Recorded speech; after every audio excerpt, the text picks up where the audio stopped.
कहानी की शुरुआत पूरे 19 साल बाद से होती है, जहां पर हमें शिवम पंडित को दिखाया जाता है। वैसे तो आलिया जिंदा नहीं है, लेकिन उसकी यादें अभी भी उसके अंदर जिंदा हैं। वो अभी भी आलिया को पूरी तरह से भुला नहीं पाया है। वो उसे याद करते हुए उसके कब्र पर जाया करता है। आज जब वो उसके कब्र पर गया था, तब वहाँ पर उसे एक छोटी से बच्चे की चिल्लाने की आवाज सुनाई देती है। जब वो जाकर के चेक करता है, तब उसे एक छोटा सा बच्चा मिलता है। पता नहीं वो कौन बदकिस्मत था जो इतने प्यारे से बच्चे को यहाँ पर छोड़ गया था। शिवम इस बच्चे को ले जा करके अनाथ आश्रम में दे देता है और इसी के साथ वो इस बच्ची का नाम आलिया रख देता है। भले ही उसने आलिया को अनाथ आश्रम में छोड़ रखा था, लेकिन वो उसकी देखभाल करने के लिए अनाथ आश्रम में बराबर पैसे देता था। धीरे धीरे जब आलिया बड़ी होती है, तब उसे मालूम चलता है कि उसे यहाँ पर शिवम लेकर आया था और उसका जो आलिया नाम पड़ा हुआ है वो शिवम ने ही रखा था। हालांकि वो शिवम से मिलने की कोशिश भी करती है, लेकिन वो नहीं मिलता। एक दिन अचानक से आलिया को एडॉप्ट करने के लिए एक फैमिली आ जाती है। ये फैमिली आलिया को लेकर के जाती उससे पहले ही वो शिवम से मिलने की जिद करती है। इसीलिए शिवम उससे मिलता है और उससे मिलकर बात करता है। वो शिवम से कहती है कि मुझे फैमिली की जरूरत नहीं है, मैं तुम्हारे साथ रहना चाहती हूँ, क्यों ना तुम मुझे अपनी फैमिली बना लो, हम साथ में रहेंगे। जिस पर शिवम कहता है कि मैं खुद अपना ध्यान नहीं रख सकता तो तुम्हारा कहाँ से रखूंगा, तुम उस फैमिली के साथ चली जाओ, वो तुम्हारा अच्छे से देखभाल करेंगे। हर बच्चे को फैमिली की जरूरत पड़ती है। वैसे तो आलिया इस चीज के लिए मान नहीं रही थी, लेकिन फिर भी शिवम उसे जैसे तैसे करके मना लेता है। जिसके बाद आलिया उस फैमिली वालों के साथ जाने के लिए तैयार हो जाती है, लेकिन जाने से पहले शिवम अपना ताबीज निकाल करके उसे पहना देता है और फिर वो आलिया से कहता है कि इससे तुम्हें मेरी कमी महसूस नहीं होगी, मैं हमेशा तुम्हारे आसपास रहूंगा। जब फैमिली वाले आलिया को लेकर के चले जाते हैं, तो कुछ समय के बाद हमें अभिजीत नाम के एक पुलिस वाले को दिखाया जाता है, जो कि अचानक से जाकर के शिवम से मिलता है और उससे कहता है कि आलिया की जान खतरे में है। इतना सुनते ही शिवम अभिजीत के साथ पुलिस स्टेशन जाता है, जहाँ पर हमें मालूम चलता है कि जिस फैमिली वालों ने आलिया को एडॉप्ट किया था उनकी मौत हो चुकी है।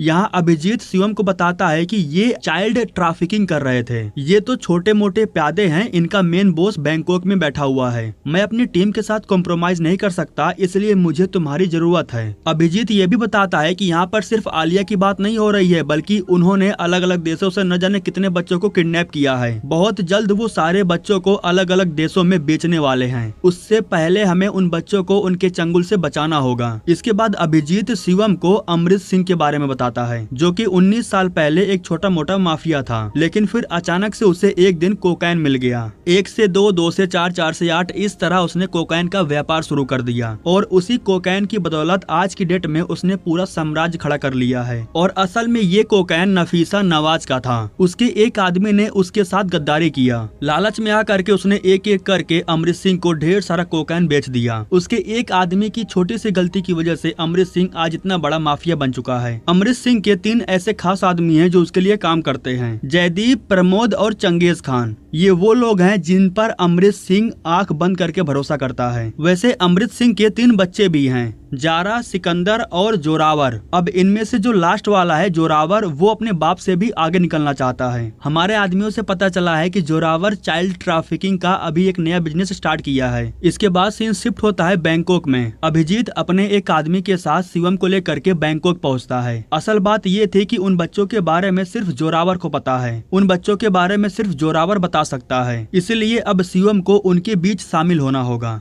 ताकि वो उनके बीच घुल मिल करके जोरावर के जरिए उन बच्चों के बारे में पता लगा सके। इसीलिए बैंकॉक आने के बाद शिवम को एक कैब ड्राइवर बना दिया जाता है, ताकि वो यहाँ पर नॉर्मली रह करके जोरावर के करीब जा सके। इसके बाद हमें अमृत सिंह को दिखाया जाता है, जो अपने बेटे जोरावर को पीट रहा था। वो जोरावर को एक जोरदार थप्पड़ मारता है, क्योंकि अमृत सिंह को उसकी सच्चाई पता चल गया था। उसे पता चल गया था कि जोरावर चाइल्ड ट्रैफिकिंग कर रहा है। इसलिए अमृत सिंह उससे कहता है कि ये सब अभी बंद करना होगा, जब तक मैं जिंदा हूँ सिर्फ मेरा राज चलेगा, तुम्हारा ये बिजनेस हमारे वसूलों के खिलाफ है। जिसके बाद जोरावर अपने बाप से सारी चीजों के लिए माफी मांगने लगता है। वो रोने लगा था, तो इसलिए अमृत सिंह को लगा कि वो सच में माफी मांग रहा है, लेकिन अगले ही पल जोरावर अपने बाप का गला दबा करके उन्हें सीढ़ियों से धक्का दे करके उन्हें निपटा देता है। परिवार वालों को ये लगा कि सीढ़ियों से गिर करके उनकी मौत हुई है। इसके बाद उनके बच्चे और बाकी के लोग उनका अंतिम संस्कार करने के लिए उन्हें ले जाते हैं।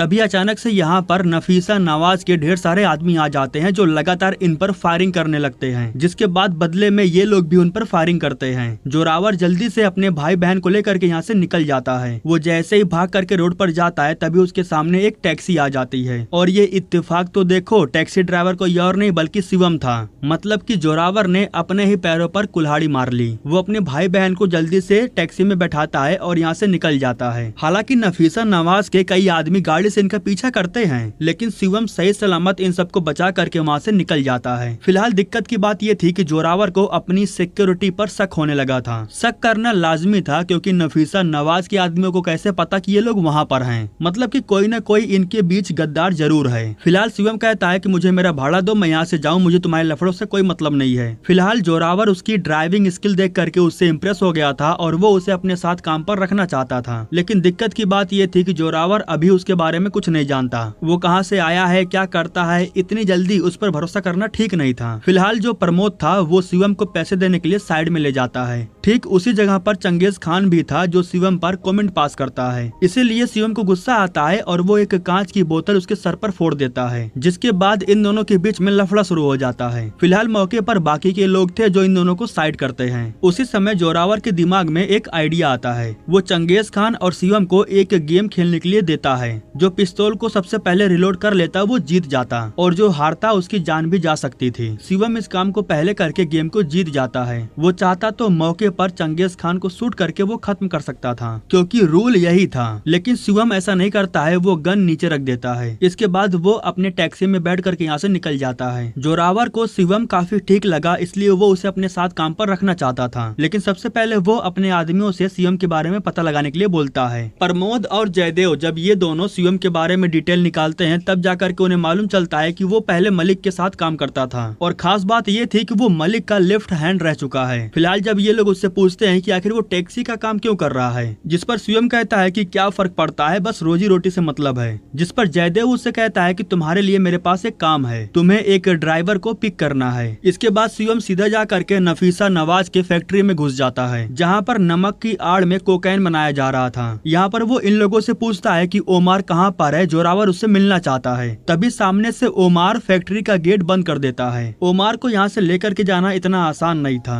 पहले तो ये लोग शिवम को बहुत मारते हैं और फिर उसे पकड़ करके लटका देते हैं। इसके बाद यहाँ पर एंट्री होती है नफीसा नवाज की। दरअसल वो देखने के लिए आई थी कि आखिर वो कौन शेर है जो उसके ही गुफा में हाथ डाल रहा है। इसके बाद नफीसा उसे वार्निंग देती है और उससे कहती है कि मुझे लगता है तुम्हें मरने का बहुत शौक है। जिस पर शिवम कहता है कि मेरे लिए मौत बेवफा है क्योंकि वो हर बार मुझे धोखा दे जाती है। जिस पर नफीसा कहती है कि आज धोखा नहीं देगी। इसके बाद ये लोग शिवम को एक गड्ढे में गिरा देते हैं और फिर ये लोग उस गड्ढे को नमक से भर देते हैं। मतलब कि वो नमक के नीचे दबा हुआ था। इन सबको लगा कि शिवम का काम तमाम हो चुका है, लेकिन इन लोगों को क्या पता कि वो सिर्फ नफीसा नवाज को सामने से मिलने के लिए ये सब सह रहा था। इसके बाद शिवम बाहर निकलता है और सारे आदमियों पर हमला कर देता है। एक एक करके सारे आदमियों को खत्म करने के बाद वो ओमार के सर को धड़ से अलग कर देता है। इसके बाद वो ओमार का कटा हुआ सर लेकर के जोरावर के पास जाता है। इन सबको बिल्कुल भी यकीन नहीं था कि शिवम वहाँ से सही सलामत बचकर वापस आएगा। फिलहाल जोरावर उससे काफी इम्प्रेस हो जाता है और उसे अपने साथ काम पर रख लेता है। अब इसके बाद शिवम उसके टीम में शामिल हो जाता है और अब धीरे धीरे उसे हर एक चीजों के बारे में पता चलने लगता है। एक दिन जोरावर उससे कहता है कि हमारे बीच कोई गद्दार है, वो नफीसा नवाज से मिला हुआ है और उसे हमारी जानकारी देता है। तुम्हें पता लगाना होगा कि आखिर वो गद्दार है कौन।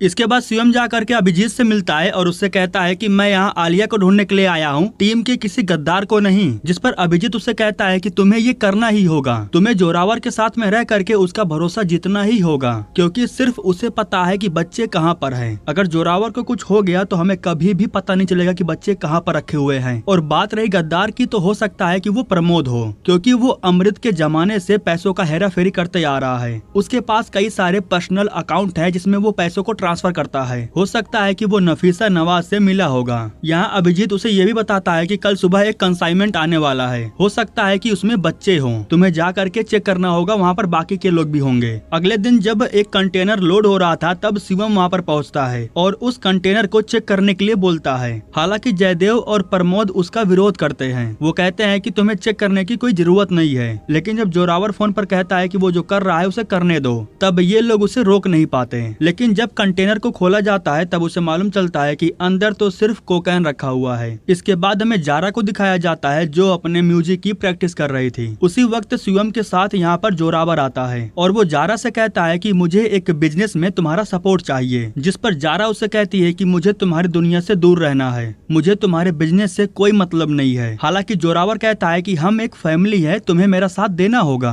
लेकिन जारा उसे इस चीज के लिए मना कर देती है, जिससे जोरावर को गुस्सा आता है और वो उसके गिटार को तोड़ देता है, ये बोलते हुए कि तुम्हारी दुनिया म्यूजिक नहीं है। जारा की माँ को म्यूजिक बहुत पसंद था, वो अपनी माँ के बताए हुए रास्तों पर चलना चाहती थी। फिलहाल गिटार टूटने की वजह से जारा को काफी बुरा लगता है, लेकिन उससे कहीं ज्यादा बुरा शिवम को लगता है। उसे अपने आलिया की याद आने लगती है, जिसके बाद वो जारा को एक नया गिटार ला करके देता है। फिर वो शिवम को गले लगा लेती है। मैंने आपको पहले नहीं बताया, लेकिन सिकंदर थोड़ा मेंटल टाइप का है, इसलिए जारा अपने भाई सिकंदर को हर वक्त अपने साथ लेकर घूमती है। फिलहाल एक दिन वो अपने भाई के साथ शिवम को भी लेकर के मंदिर जाती है। धीरे धीरे जारा और शिवम के बीच में नजदीकियां बढ़ने लगती है। इस दौरान शिवम के पास अभिजीत कॉल करता है और उसे बताता है कि तुम्हारे बीच जो गद्दार है वो आज नफीसा नवाज से मिलने के लिए जाने वाला है। जिसके बाद रात के टाइम में शिवम एक कैफे में जाकर के बैठ जाता है, जो कि नफीसा नवाज के अड्डे के ठीक सामने था, और यहीं पर वो कुछ समय के बाद एक कार के अंदर से जारा को बाहर निकलते हुए देखता है, जिसको देख करके एक पल के लिए मेरी तरह शिवम भी चौंक जाता है, क्योंकि मुझे भी बिल्कुल अंदाजा नहीं था कि जारा नफीसा नवाज के साथ मिली हुई है। वो उसके साथ हाथ मिला करके अपने ही परिवार को धोखा दे रही है। फिलहाल जारा उसका साथ क्यों दे रही है ये तो हमें आगे कहानी में पता चलेगा, लेकिन इसके बाद जब जारा यहाँ से जाने लगती है तब शिवम गन लेकर के उसके सामने आ जाता है। हालांकि जारा के पास भी गन था, उसने भी शिवम पर तान रखा था। जारा उससे पूछती है कि आखिर तुम हो कौन और हमारी फैमिली के बीच क्यों आए हो। असल में जारा को पता चल गया था कि शिवम यहाँ पर किसी मकसद से आया है, लेकिन वो जारा को कुछ बताता नहीं है। फिलहाल शिवम कहता है कि जब तुम्हारे भाई को पता चलेगा कि तुम गद्दार हो तो वो तुमसे बहुत नाराज हो जाएगा। जारा की सच्चाई बताने के लिए वो जोरावर के पास जाने लगता है, लेकिन तभी जारा उसे जान से मारने की धमकी देती है। वो कहती है कि जोरावर को अफसोस होगा ये जान करके कि तुम एक गद्दार थे, लेकिन अगले ही पल शिवम उसके पास जाता है और उससे गन चलाने के लिए बोलता है। वो जारा से ये भी कहता है कि मैं तब तक नहीं मरूंगा जब तक उन बच्चों को बचा नहीं लेता, जिन बच्चों को तुम्हारा भाई जोरावर बेचने वाला है। उन्हीं बच्चों में आलिया भी है जिसे मैं बचाने के लिए आया हूँ, और अब बात सिर्फ आलिया की नहीं है, सारे बच्चों की है। इसके बाद हमें प्रमोद और जयदेव को दिखाया जाता है, जो कि फिलहाल उस जगह पर मौजूद थे जहां पर सारे बच्चों को बंधक बना करके रखा गया था। सच बताऊं तो जयदेव को इन सब के बारे में बिल्कुल भी पता नहीं था, हालांकि प्रमोद को भी नहीं पता था, लेकिन जब उसे पता चल भी जाता है तो कुछ खास फर्क नहीं पड़ता, लेकिन जयदेव को फर्क पड़ता है। वो थोड़ा सा मायूस हो जाता है। यहीं पर प्रमोद एक बच्ची से मिलता है, और वो बच्ची कोई और नहीं बल्कि आलिया थी, जो कि अपनी एक नई दोस्त के पास बैठी हुई थी। उसकी वो दोस्त काफी बीमार थी और घर जाना चाहती थी। हालांकि आलिया इन लोगों से घर वापस जाने के लिए कहते भी है, लेकिन इन्हें कोई खास फर्क नहीं पड़ता। इसके बाद हमें मालूम चलता है कि शिवम ने प्रमोद को गद्दार बना दिया है। वो खुद को गलत साबित भी नहीं कर सकता था, क्योंकि जोरावर के पास उसका बैंक स्टेटमेंट था। उसने ढेर सारे पैसे अपने पर्सनल अकाउंट में डाल रखा था, और इससे भी बड़ी बात ये थी कि नफीसा नवाज के नाम से भी पैसे ट्रांसफर हुए थे, इसलिए उस पर शक करने की पूरी गुंजाइश थी। हालांकि वो कहता भी है कि मैं गद्दार नहीं हूँ, लेकिन जोरावर उसकी बात नहीं मानता। वैसे जयदेव उसका काफी अच्छा दोस्त था, लेकिन जयदेव के हाथों से ही वो प्रमोद को मरवा देता है। एक दिन जारा सामने से मिल करके शिवम को सब कुछ बताती है। वो शिवम को बताती है कि हमारे पिताजी भी बिल्कुल ऐसे ही थे जैसे आज जोरावर है। मेरी माँ को गिटार बहुत पसंद था, उन्होंने म्यूजिक को ही अपनी दुनिया बना ली,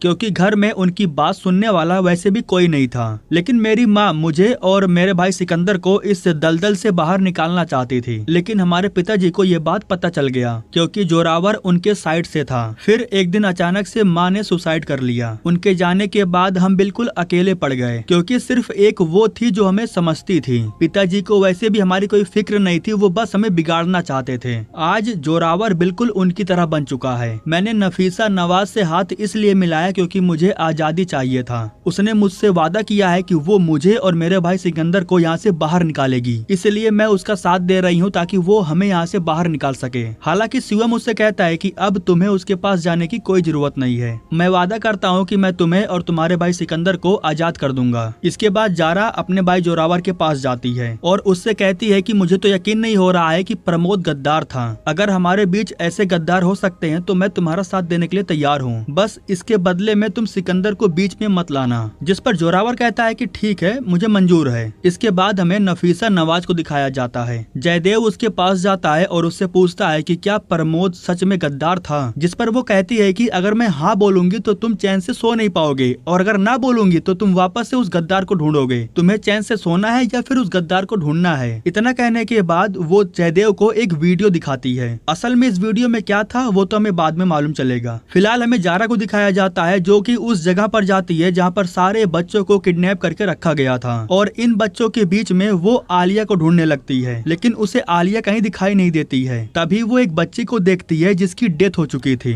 इसके बाद जोरावर शिवम को अपने पास बुलाता है मिलने के लिए, क्योंकि जोरावर ने एक गद्दार को पकड़ लिया था और वो गद्दार कोई और नहीं बल्कि अभिजीत था। पता नहीं कैसे लेकिन वो इनके हाथ लग चुका था और अब जोरावर शिवम के हाथ में गन दे करके उसे मारने के लिए बोलता है, लेकिन वो अभिजीत को न मार करके जोरावर को मारने की कोशिश करता है। हालांकि तभी शिवम को मालूम चलता है कि वो गन पूरी तरह से खाली है, सारी गोलियां जोरावर ने निकाल लिया था। उसी समय शिवम को कोई गन से शूट कर देता है और वो कोई और नहीं बल्कि जयदेव था। असल में जयदेव ने वो जो वीडियो देखा था वो वीडियो उस एयरपोर्ट का था जिस दिन शिवम अभिजीत के साथ बैंकॉक आया था।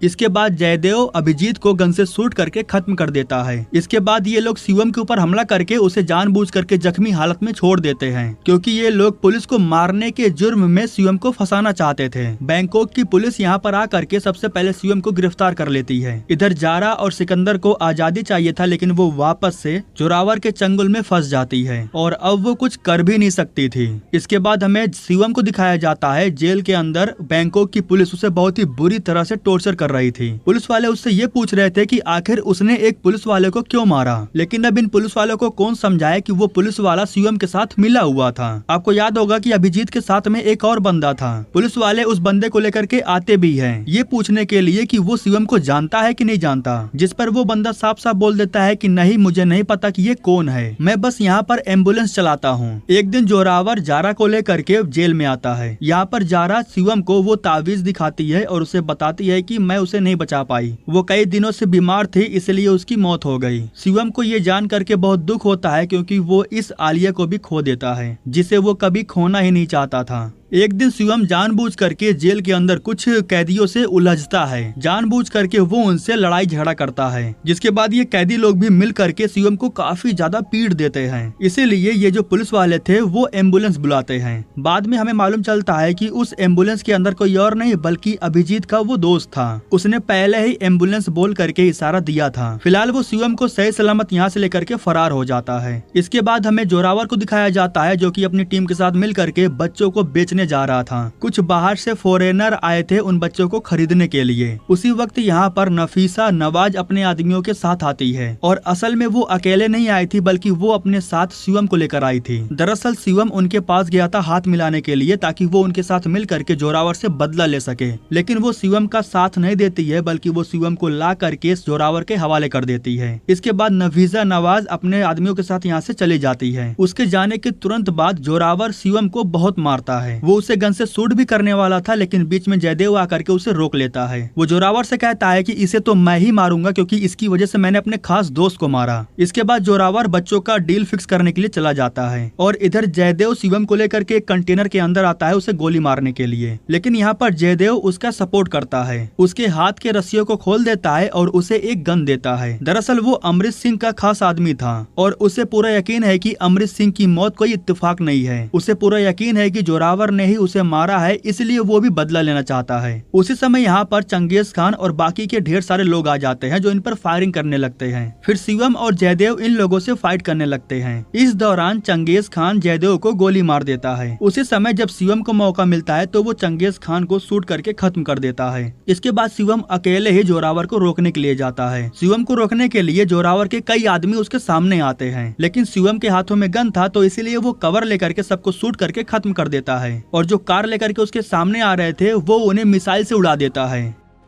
लफड़ा बढ़ने की वजह से जो फॉरेनर बच्चों को खरीदने के लिए आया था वो जोरावर पर भड़क जाता है। उसकी बातें सुनकर के जोरावर को गुस्सा आता है, इसलिए वो उसे गन से शूट करके मौके पर खत्म कर देता है। एक बच्चा जोरावर के गन पॉइंट पर था, इसलिए शिवम खुद को सरेंडर कर देता है, लेकिन इसके बाद भी जोरावर उस बच्चे को गन से शूट करके खत्म कर देता है। ठीक उसी समय जब आलिया शिवम को देखती है तो उसका नाम लेते हुए वो भागते हुए उसके पास आने लगती है, लेकिन तभी जोरावर जा करके उसे पकड़ लेता है। दरअसल आलिया जिंदा थी। जिस बच्ची की मौत हुई वो बच्ची वो थी जो बीमार थी। वो बच्ची बीमार थी, इसलिए आलिया ने अपना ताबीज निकाल करके उसे पहना दिया था ताकि वो ठीक हो सके। फिलहाल आलिया जोरावर के गन पॉइंट पर थी। इसके बाद जोरावर अपनी बहन जारा और शिवम को गन देता है और दोनों को एक दूसरे को शूट करने के लिए बोलता है। अगर ये दोनों खुद को शूट नहीं करते हैं तो वो आलिया को मार देगा। दोनों एक दूसरे को शूट करते उससे पहले ही जोरावर को एक गोली लगती है और वो गन चलाने वाला कोई और नहीं बल्कि सिकंदर था। इसके तुरंत बाद जोरावर सिकंदर को गन से शूट करने वाला था, लेकिन तभी शिवम उसे गन से शूट कर देता है। शिवम और जोरावर के बीच में फाइट होती है और फाइट के दौरान जोरावर के ऊपर कंटेनर गिर जाता है, जिसकी वजह से मौके पर ही उसकी मौत हो जाती है। इसके बाद शिवम सारे बच्चों को यहाँ से बाहर निकाल लेता है। दरअसल इन सब में नफीसा नवाज शामिल थी। वो शुरू से ही शिवम का साथ दे रही थी। शिवम ने बच्चों वाली सारी बात नफीसा नवाज को बता दिया था, इसीलिए वो शिवम के साथ एक डील फिक्स करती है। उसने शिवम से कहा कि मैं तुम्हारी हेल्प करके उन बच्चों को आजाद करवा सकती हूँ, लेकिन उन बच्चों के आजादी के बदले में मुझे तुम्हारी गुलामी चाहिए। मतलब कि अब शिवम नफीसा नवाज का गुलाम था, इसीलिए वो जारा के साथ जाने से इनकार कर देता है, बल्कि वो आलिया को उसके हवाले सौंप देता है ताकि वो उसकी देखभाल कर सके।